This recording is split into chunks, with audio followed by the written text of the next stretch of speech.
Hello नमस्कार। एक new vacancy का नोटिफिकेशन जारी किया गया है, तो इस वैकेंसी के बारे में पूरा डिटेल से आज के इस सेशन में बात करने वाले हैं। ये जो वैकेंसी रेलवे से संबंधित वैकेंसी है, यानी रेलवे टेक्नीशियन का वैकेंसी है, तो इसका जो है कौन कौन से व्यक्ति फॉर्म भर सकते हैं, यानी क्वालिफिकेशन देखेंगे, उसके बाद सिलेक्शन प्रोसेस देखेंगे। तो इस वैकेंसी से संबंधित सभी पॉइंट को हम लोग पूरा विस्तार से समझने वाले हैं आज के इस वीडियो में। तो आप लोगों से रिक्वेस्ट रहेगा कि आप लोग इस वीडियो को शुरू से लेकर एंड तक पूरा जो है ध्यानपूर्वक देखिएगा और स्टेप बाय स्टेप सभी पॉइंट को समझते चलिएगा। आज के सेशन में हम लोग समझने वाले हैं इसका आयु सीमा, आवेदन प्रक्रिया, चयन प्रक्रिया, वेतन कितना मिलेगा, शैक्षणिक योग्यता और पात्रता मापदंड। तो सभी जो है पॉइंट को विस्तार से समझने वाले हैं। तो चलिए हम लोग बिना किसी देर के सेशन को स्टार्ट करते हैं। सेशन को स्टार्ट करने से पहले यदि आप लोग इस चैनल पर पहली बार आए हैं और चाहते हैं कि सरकारी जॉब से संबंधित कोई भी नोटिस जारी किया जाता है उसका जानकारी सबसे पहले आप तक पहुंचता है, तो आप लोग हमारे इस चैनल को सब्सक्राइब सभी लोग जरूर कर लीजिएगा। तो आइए इस वैकेंसी के बारे में पूरा डिटेल से हम लोग बात करते हैं, यानी एक एक पॉइंट को विस्तार से समझने का प्रयास करते हैं। यहाँ पर देखिएगा ओवरव्यू यहाँ पर दिखाया गया है, तो यहाँ पर समझिएगा, शॉर्ट तरीके से समझिएगा क्या क्या बात को यहाँ पर दर्शाया गया है। सबसे पहले आप लोग को देखना होगा बोर्ड का नाम। तो बोर्ड का नाम आप सभी लोग जानते हैं आरआरबी है, रेलवे भर्ती बोर्ड। उसके बाद देखिएगा यहाँ पर लिखा गया पद का नाम। तो पद का नाम देखिएगा टेक्नीशियन ग्रेड 1 और ग्रेड 3। ग्रेड 1 जो है सिग्नल और ग्रेड 3 के जो है संबंधित ये वैकेंसी है। तो क्योंकि अब आप लोगों को आइडिया लग चुका है कि ये किस प्रकार का वैकेंसी है। लेख का नाम देखिएगा, तो रेलवे टेक्नीशियन वैकेंसी 2025 के नाम से इसका नोटिफिकेशन जारी किया गया है। कुल रिक्ति यानी कुल पद का हम लोग बात कर लेते हैं, कितना पदों पर जो है इसका नोटिफिकेशन जारी किया गया है। तो 6180 पोस्ट पर जो है इसका वैकेंसी का नोटिफिकेशन जारी किया गया है। अधिसूचना जारी होने की तिथि यानी कब जो है इसका ऑफिशियल नोटिस जो है जारी किया गया था, तो 10 जून 2025 को इसका ऑफिशियल नोटिस जारी किया गया था, यानी इसी दिन जो है इसका नोटिस जारी किया गया था। आवेदन शुरू होने की तारीख देखिएगा, तो 28/6/2025 से जो है इसका आवेदन स्टार्ट हो चुका है। यदि आप लोग अभी तक इसका फॉर्म नहीं भरे हुए हैं तो फॉर्म भर लीजिए, क्योंकि लास्ट डेट बहुत करीब आ चुका है। तो अंतिम तिथि का हम लोग बात कर लेते हैं आवेदन करने का। तो 28/7/2025 तक जो है इसका अंतिम तिथि रहने वाला है, यानी 28 जुलाई तक लास्ट डेट रखा गया है। आवेदन का तरीका जो है ये ऑनलाइन है, यानी आप लोग पीसी या मोबाइल के माध्यम से इसका फॉर्म भर सकते हैं। तो होप कि इतना पॉइंट आप लोग को समझ में आ चुका है। आइए हम लोग आगे के पॉइंट को समझते हैं। तो महत्वपूर्ण तिथियां देखिएगा, तो मैं तिथि तो बतला दिया हूँ जस्ट आप लोगों को पहला स्लाइड में। तो यहाँ पर देखिएगा वही बात को बताया गया है। नोटिस जारी जो है 10 जून को किया गया है। ऑनलाइन आवेदन शुरू है 28 जून 2025 से। ऑनलाइन आवेदन करने का जो है अंतिम तिथि 28/7/2025 तक रखा गया है। आवेदन शुल्क जमा करने का जो आखिरी तिथि 28/7/2025 तक ही है। आवेदन सुधार यानी विंडोज कब खुला जाएगा तो इसका कोई जानकारी नहीं दिया गया है। और यहाँ पर परीक्षा का तारीख भी नहीं बताया गया है कि परीक्षा जो है कब से लिया जाएगा। ये एसएससी नहीं है, यानी एसएससी संस्था नहीं है कि ये पूरा क्लियर कर देगा, यानी पूरा कैलेंडर निकाल कर ये बतला देगा कि इस दिन इस भर्ती का एग्जाम होने वाला है। तो यहाँ पर कोई कैलेंडर जारी नहीं होता है। तो यहाँ पर देखिएगा आगे के पॉइंट समझिएगा। तो यहाँ पर रिक्त का विवरण हम लोग देख लेते हैं, यानी किस पोस्ट के लिए कितना जो है वैकेंसी यहाँ पर खाली है, कितने वैकेंसी का जो है यहाँ पर जिक्र किया गया है। तो ध्यान से समझिएगा। तो देखिए चित्तरंजन लोकोमोटिव वर्कर्स यानी CLW में 222 सीट खाली है। सेंट्रल रेलवे यानी CR जोन में देखिएगा तो 305 सीट खाली है। ईस्ट कोस्ट रेलवे में देखिएगा तो 79 सीट खाली है। ईस्ट सेंट्रल रेलवे में देखिएगा यानी ECR में देखिएगा 31 सीट खाली है। और ईस्टर्न रेलवे यानी ER में देखिएगा, ER जोन में देखिएगा तो 1119 सीट खाली है। इंटीग्रल कोच फैक्ट्री यानी ICF में देखिएगा तो 404 पोस्ट खाली है। इसी प्रकार से पूरा जो है यहाँ पर जोन में बांटा गया है, किस जोन में कितना कितना वैकेंसी खाली है। आप लोग देख लीजिएगा कि किस जोन में जो है कितना वैकेंसी है, और आप लोग अपने अनुसार जो है इसका फॉर्म भरिएगा। नहीं जिस जोन में भरिएगा आप लोग देख लीजिएगा एक बार कि उसमें जो है कितना वैकेंसी है और किस कैटेगरी में कितना वैकेंसी है। कैटेगरी में पता कब चलेगा, जब आप लोग इसका ऑफिशियल वेबसाइट से संपूर्ण जो है नोटिस जारी किया गया था उसको आप लोग डाउनलोड करिएगा, PDF डाउनलोड करिएगा, तब जो है आप लोग को वहाँ पर दिखाई देगा। यहाँ पर देख सकते हैं टोटल जो पोस्ट है 6180 पोस्ट पर जो इस वैकेंसी का नोटिफिकेशन जारी किया गया है। उसके बाद हम लोग यहाँ पर पात्रता मापदंड देख लेते हैं। तो यहाँ पर देखिएगा शैक्षणिक योग्यता सबसे पहले हम लोग देख लेते हैं।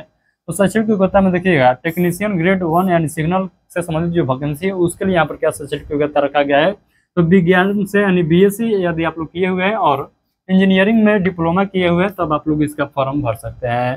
तो आपके पास जो है विज्ञान यानी साइंस में जो है आप लोग BSc किए हुए हैं तब पर भी फॉर्म भर सकते हैं, या इंजीनियरिंग में आप लोग डिप्लोमा किए हुए हैं तब पर भी इसका फॉर्म भर सकते हैं।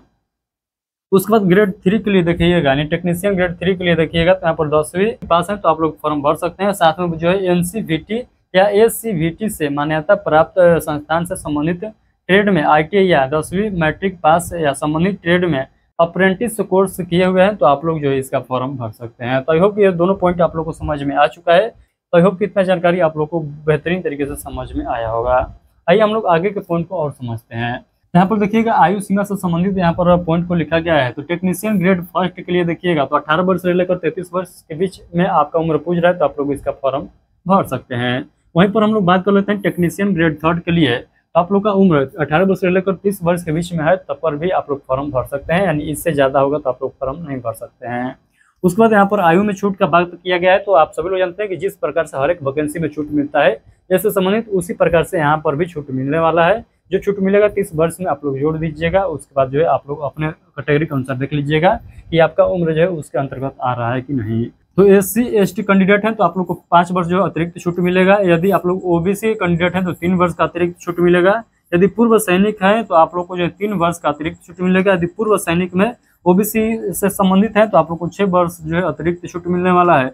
यदि पूर्व सैनिक में है और आप लोग SC ST कैटेगरी से आते हैं तो आप लोग को 8 वर्ष का अतिरिक्त छूट मिलेगा। तो जितने वर्ष का यहाँ पर अतिरिक्त छूट मिल रहा है आप लोग को मैक्सिमम वर्ष में जो है जोड़ देना है। उसके बाद जो है आप लोग को पता लग जाएगा कि आपका उम्र पूछ रहा है कि नहीं पूछ रहा है। तो आई होप कि जो यहाँ पर ए से संबंधित पॉइंट था ये भी आप लोग को क्लियर हो गया होगा।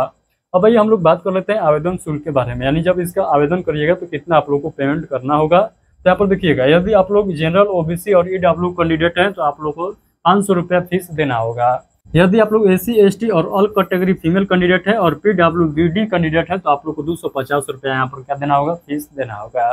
तो आई होप कि ये भी पॉइंट आप लोग को समझ में आ चुका है। और पेमेंट करने का जो है यहाँ पर माध्यम है आप लोग UPI के माध्यम से कर सकते हैं, banking credit card debit card के माध्यम से क्या कर सकते हैं तो यहाँ पर पेमेंट ऑनलाइन कर सकते हैं। तो ऑनलाइन भुगतान जो है किस प्रकार से करना है ये भी आप लोग को समझ में आ चुका है। अब आइए हम लोग बात कर लेते हैं यहाँ पर चयन प्रक्रिया को लेकर, यानी सिलेक्शन प्रोसेस यहाँ पर किस प्रकार से रहने वाला है, ध्यान से समझिएगा। तो सबसे पहले आप सब लोग जानते हैं क्या होगा, तो इसका जो है CBT होगा, यानी कंप्यूटर बेस्ड टेस्ट होगा। तो सबसे पहले होगा आप लोग का जो है ऑनलाइन जो है यहाँ पर एग्जाम होगा। उसके बाद आप लोग को ऑनलाइन एग्जाम में ऑब्जेक्टिव टाइप का प्रश्न पूछा जाएगा जिसमें विषय देखिएगा, यानी सिलेबस देखिएगा। तो मैथ से क्वेश्चन रहेगा, रीजनिंग से क्वेश्चन रहेगा, उसका जो है सामान्य विज्ञान से क्वेश्चन रहेगा और सामान्य जागरूकता यानी GS से क्वेश्चन रहेगा। तो math, reasoning, GS plus science से जो है क्वेश्चन यहाँ पर पूछा जाएगा CBT एग्जाम में। यहाँ पर देखिएगा ग्रेड 1 और ग्रेड 3 के लिए अलग अलग जो है पाठ्यक्रम यहाँ पर बताया गया है कि अलग अलग पाठ्यक्रम से जो है क्वेश्चन पूछा जाएगा। ये भी बात आप लोग को ध्यान रखना है।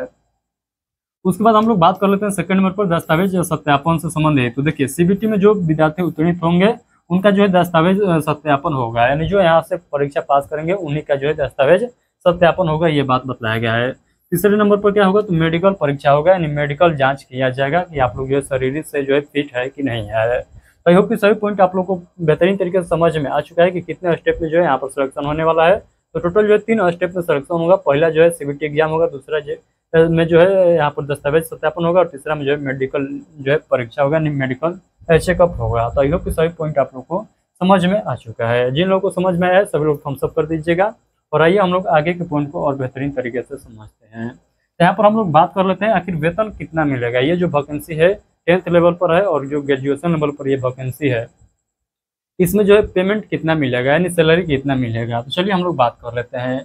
तो देखिएगा यदि टेक्नीशियन ग्रेड फर्स्ट का हम लोग बात कर लेते हैं तो यहाँ पर जो सैलरी जो स्टार्ट होगा 29,200 से स्टार्ट होने वाला है। इसमें जो है महंगाई भत्ता और अन्य भत्ता भी शामिल किया जाएगा अलग से। उसके बाद हम लोग टेक्नीशियन ग्रेड 3 का देख लेते हैं। तो ये लेवल 2 का वैकेंसी है और ये जो है लेवल 5 का वैकेंसी है।